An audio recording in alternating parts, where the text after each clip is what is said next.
नमस्कार, उत्तर प्रदेश विशेष देख रहे हैं आप और मैं हूं आपके साथ आशीष प्रमोद गोस्वामी। केंद्रीय मंत्री धर्मेंद्र प्रधान और मुख्यमंत्री योगी आदित्यनाथ ने गोरखपुर में महंत दिग्विजयनाथ पार्क में लगी महंत दिग्विजयनाथ प्रतिमा का अनावरण किया। साथ ही उन्होंने जनसभा को भी संबोधित किया। कार्यक्रम के दौरान ही पार्क में बने स्थायी मंच का भी लोकार्पण किया। इस दौरान सीएम योगी ने जनसभा को संबोधित करते हुए कहा कि भारतीय संस्कृति को बचाना बेहद जरूरी है। भारत दुनिया के आगे नए प्रतिमान स्थापित कर रहा है। उन्होंने कहा कि संतों की परंपरा को आगे बढ़ा रहे हैं। सरकार हर क्षेत्र के लिए सहयोग कर रही है। आज मुझे प्रसन्नता है कि विगत 7 दिनों से इस साप्ताहिक श्रद्धांजलि समारोह का कार्यक्रम गोरखपीठ की ओर से यहां पर आयोजन समिति की ओर से विगत 52 वर्षों से निरंतर चल रहा है।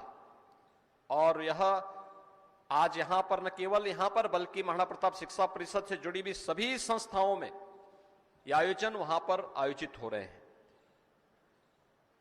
अपने संस्थापकों के प्रति हमारा दायित्व भी यही है कि उनके मूल्यों और उनके आदर्शों को हम अंगीकार करें, उसको अपने जीवन में आत्मसात करें, उसके अनुरूप केवल विचार ही व्यक्त न करें बल्कि आचरण भी करें। और ये आचरण ही हमें वास्तविक रूप से आगे बढ़ने के लिए प्रेरित कर पाएगा। मैं आज के इस अवसर पर ब्रह्मलीन महंत दिग्विजयनाथ जी महाराज की 52वीं पुण्यतिथि का आज का आयोजन है। मैं मंच पर उपस्थित अपने पूज्य संतों का, इस सभागार में उपस्थित सभी पूज्य संतों का, सभी सम्मानित अतिथियों का हृदय से आभार व्यक्त करता हूं। सहभागिता योजना के अंतर्गत अगर कोई किसान अपने घर में 4 गोवंश को रखेगा, उन निराश्रित गौ आश्रय स्थल का, तो हर गाय का हर महीने 900 रुपए सरकार उसको उपलब्ध कराएगी। यानी 4 गाय का 3600 रुपए हर महीने उस किसान को केवल सरकार की तरफ से मिली। गौ सेवा का पुण्य भी मिलेगा और साथ साथ 3600 रुपए हर महीने उस परिवार को प्राप्त होंगे। दूध उसका होगा, सब कुछ उसका होगा। और तीसरा हम लोगों ने व्यवस्था चलाई है कुपोषित माताओं के लिए, कुपोषित बच्चों के लिए, कि निराश्रित गौ आश्रय स्थल से एक एक गाय उन परिवारों को देकर के हर गाय का पालन पोषण के लिए भी 900 रुपए हर महीने हम उस परिवार को देंगे। और यह व्यवस्था प्रदेश के अंदर जिन लोगों ने अपनाई है वहां पर यह व्यवस्था चल रही है। मुझे अफसोस है, एक भी धार्मिक स्थान ने अब तक हम लोगों से एक भी गाय सरकार से नहीं ली और वे इस प्रकार की व्यवस्था के साथ जोड़ने में रुचि नहीं ले पाए। तो यूपी में योगी सरकार के कार्यकाल में एक तरफ जहां अपराधियों और दंगइयों पर सख्ती और दूसरी तरफ कानून व्यवस्था पर नियंत्रण, एक तरफ एक्सप्रेस वे का तेजी से चल रहा काम तो दूसरी तरफ एम्स जैसे बड़े संस्थान के निर्माण की तैयारी। मेरठ एक्सप्रेस से लेकर बुंदेलखंड गंगा एक्सप्रेस तक यूपी में विकास की रफ्तार बढ़ाने के साथ साथ नई उड़ान मिल रही है। उत्तर प्रदेश की सरकार ने केंद्र सरकार की योजनाओं को जिस तेजी से आगे बढ़ाया है, उससे यूपी को एक नई पहचान मिलने के साथ साथ एक नई उड़ान मिली है। दरअसल आजादी के 75 साल पूरे होने तक हर गरीब परिवार को पक्का घर देने का लक्ष्य तय किया गया था। पिछले सालों में करीब 2 करोड़ घर सिर्फ ग्रामीण इलाकों में बनाए गए। अकेले प्रधानमंत्री आवास योजना के तहत करीब 1.25 करोड़ घरों की चाबी लोगों को मिल चुकी है। मुख्यमंत्री योगी का कहना है कि पहले के मुख्यमंत्री अपनी हवेली, बंगले बनाने के लिए दूसरों के मकान गिरवाते थे, लेकिन हमने अपने लिए नहीं 42 लाख गरीबों के लिए आवास बनाए हैं। मुख्यमंत्री बनते थे, अपने स्वयं के आवास बनाने के लिए उनमें होड़ लगती थी, सरकारी बंगले गिराए जाते थे। स्वयं के मकान बनाने के लिए और अपने लिए हवेली, बड़ी बड़ी हवेली बनाने के लिए उनमें एक प्रतिस्पर्धा चलती थी। लेकिन इस 4.5 वर्ष प्रदेश के अंदर सुशासन को समर्पित थे, लोक कल्याण संकल्प पत्र के अनुसार सुशासन को समर्पित थे। और हम लोगों ने अपने आवास नहीं बल्कि हम लोगों ने प्रदेश के 42 लाख गरीबों के आवास बनाए हैं। 42 लाख गरीबों को एक एक आवास उत्तर प्रदेश के अंदर उपलब्ध करवाया गया। यही तो सुशासन है। मुख्यमंत्री योगी आदित्यनाथ इस बात को स्वीकार करते हुए कहते हैं कि राज्य की सुरक्षा, विकास और सुशासन मॉडल की अब हर जगह सराहना हो रही है। इस कारण वह देश दुनिया में यूपी के बारे में पुरानी धारणा बदलने में कामयाब रहे हैं। उन्होंने कहा कि चाहे कोरोना काल हो या कोई और मुश्किल हालात, हम हर संकट के वक्त जनता के साथ पूरी संवेदनशीलता के साथ खड़े रहे। इसी कारण हम अगले विधानसभा चुनाव में 350 से ज्यादा सीटें जीतेंगे। कोरोना कालखंड के दौरान जो कुछ देश और दुनिया के सामने आया है, आदरणीय प्रधानमंत्री जी का मार्गदर्शन था, उत्तर प्रदेश की हमारी पूरी सरकार, पूरा प्रशासनिक तंत्र, हर हेल्थ वर्कर्स, हर कोरोना वॉरियर्स, इसके साथ जब जुड़ा, जनता जनार्दन का इसके साथ जब सहयोग मिला, आज आप देख रहे होंगे कोरोना प्रबंधन का एक मॉडल उत्तर प्रदेश का देश में भी, दुनिया के अंदर भी सराहा जा रहा है। सबसे बड़ी आबादी का राज्य, सबसे कम पॉजिटिविटी, सबसे कम मृत्यु दर। सीएम योगी ने अपनी सरकार के 4.5 साल पूरा होने पर अपने कार्यकाल की उपलब्धियां गिनवाई। इस दौरान मुख्यमंत्री ने विपक्षी दलों को निशाना बनाते हुए कहा कि बीजेपी सरकार से पहले की सरकारों में जो लूट खसोट, दंगे, गुंडागर्दी थी, उसको उन्होंने सख्ती से कुचला है। सीएम ने कहा कि ये वही उत्तर प्रदेश है जहां पेशेवर माफिया सत्ता के संरक्षण में अराजकता फैलाते थे। जिस यूपी को पहले विकास में अवरोधक माना जाता था, वो अब केंद्र की 44 परियोजनाओं में नंबर 1 पर है। प्रदेश में कोई भी दंगा नहीं होता है, नहीं तो हर तीसरे दिन एक दंगा इसी उत्तर प्रदेश में होता था। इस बदली हुई परिस्थिति के साथ हम सबको जुड़ करके आगे बढ़ना होगा। बहरहाल मुख्यमंत्री योगी ने प्रदेश में अपने कार्यों के जरिए न सिर्फ प्रदेश की तस्वीर बदली है, बल्कि देश में यूपी की खास पहचान भी बनाई है। कोविड काल में मुख्यमंत्री योगी आदित्यनाथ के कोरोना प्रबंधन के मॉडल को देश और दुनिया में सराहा गया। वहीं अब नए निवेशकों के लिए नए अवसर का केंद्र बन रहा है। Bureau report, news on India. तो प्रयागराज से इस वक्त की बड़ी खबर आ रही है। नरेंद्र गिरी केस से जुड़ी ये इस वक्त की बड़ी खबर है।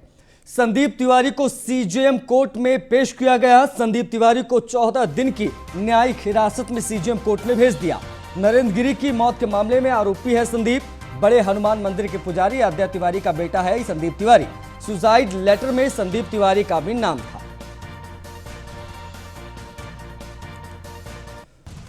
समाजवादी पार्टी के राष्ट्रीय अध्यक्ष अखिलेश यादव आज महोबा पहुंचे और अपने मित्र के पिता के श्रद्धांजलि कार्यक्रम में वो पहुंचे थे। इस दौरान उन्होंने परिजनों से मुलाकात कर सांत्वना दी।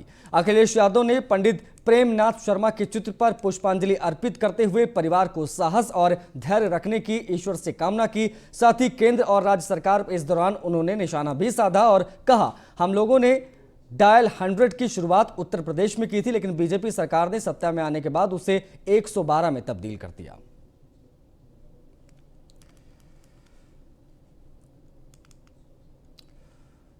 तो आजादी का अमृत महोत्सव का कार्यक्रम के तहत सशस्त्र सीमा बल की साइकिल रैली औरैया पहुंची। इस मौके पर प्रदेश सरकार में कृषि राज्य मंत्री लाखन सिंह राजपूत, जिलाधिकारी सुनील कुमार वर्मा समेत औरैया वासियों ने रैली का भव्य स्वागत किया।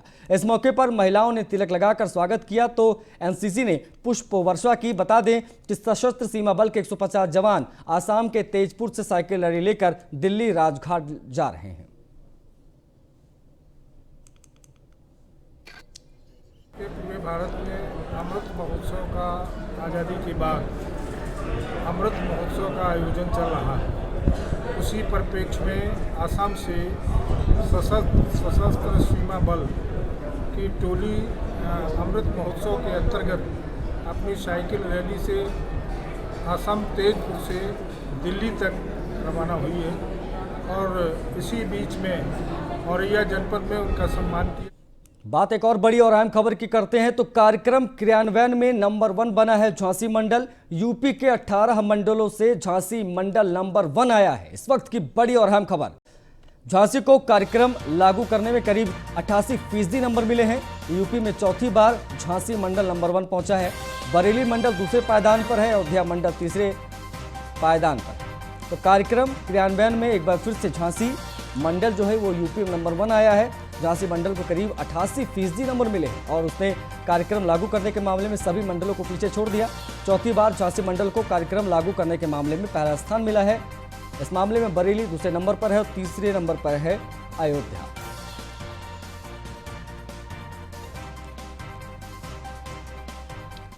प्रदेश के मुख्य सचिव राजेंद्र कुमार तिवारी से सिंगापुर के उच्चायुक्त सिमोन वांग के नेतृत्व में आए प्रतिनिधिमंडल ने मुलाकात की। इस दौरान मुख्य सचिव राजेंद्र कुमार तिवारी ने बताया कि यूपी में अवस्थापना सुविधाओं के विकास के कारण दुनिया भर के निवेशकों को अपनी ओर आकर्षित करने में सफल हो रहा है। यूपी निवेशकों को अनुकूल एवं भयमुक्त वातावरण प्रदान कर रहा है।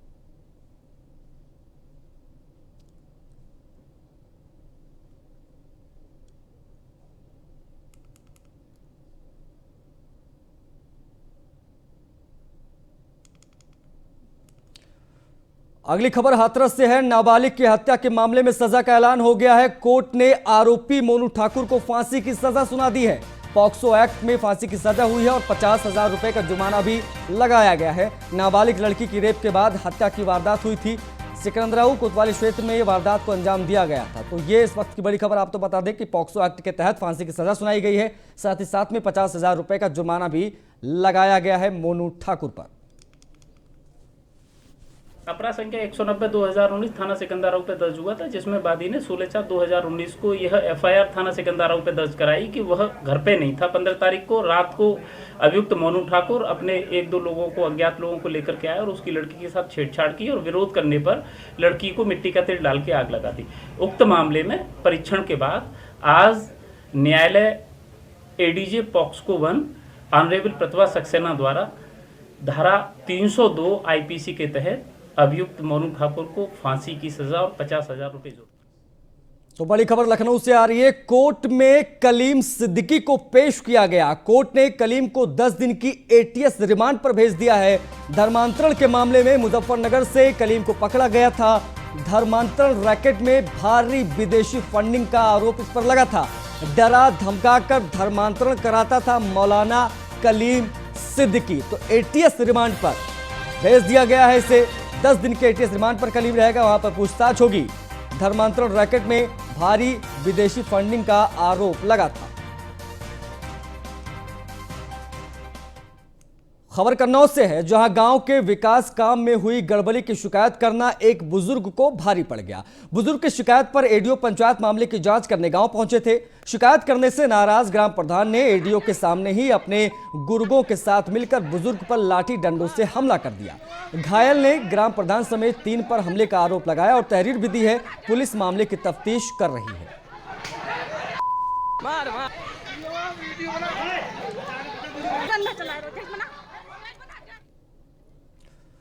सीतापुर से बड़ी खबर है। चोरी के आरोप में युवक को तालिबानी सजा दी गई है। चोरी के आरोप में लोगों ने युवक को पीट दिया।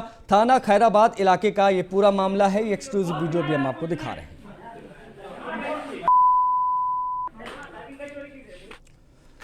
बात सिद्धार्थ नगर की करते हैं तो सिद्धार्थ नगर में स्कूल में बच्चों का खाना के बाद बर्तन धुलते वीडियो सोशल मीडिया पर तेजी से वायरल हो रहा है। यह वीडियो प्राथमिक विद्यालय मधुबनिया का बताया जा रहा है। इस वीडियो को लेकर न्यूज 1 इंडिया सत्यता की इसकी पुष्टि नहीं करता है। उधर कासगंज के एसपी आईपीएस रोहन प्रमोद बोत्रे को शासन की तरफ से उत्कृष्ट कार्य के लिए 2 लाख का इनाम देने की घोषणा की गई है। वहीं एसपी प्रमोद बोत्रे को शासन से इनाम की घोषणा होने पर जिले के लोगों ने उन्हें शुभकामनाएं दी। बता दें कि आगरा में तैनाती के दौरान रोहन प्रमोद बोत्रे कई अहम केसों का खुलासा कर चुके थे, जिसके चलते शासन ने आईपीएस अफसर को, उनकी टीम को 2 लाख रुपए का इनाम दिया है।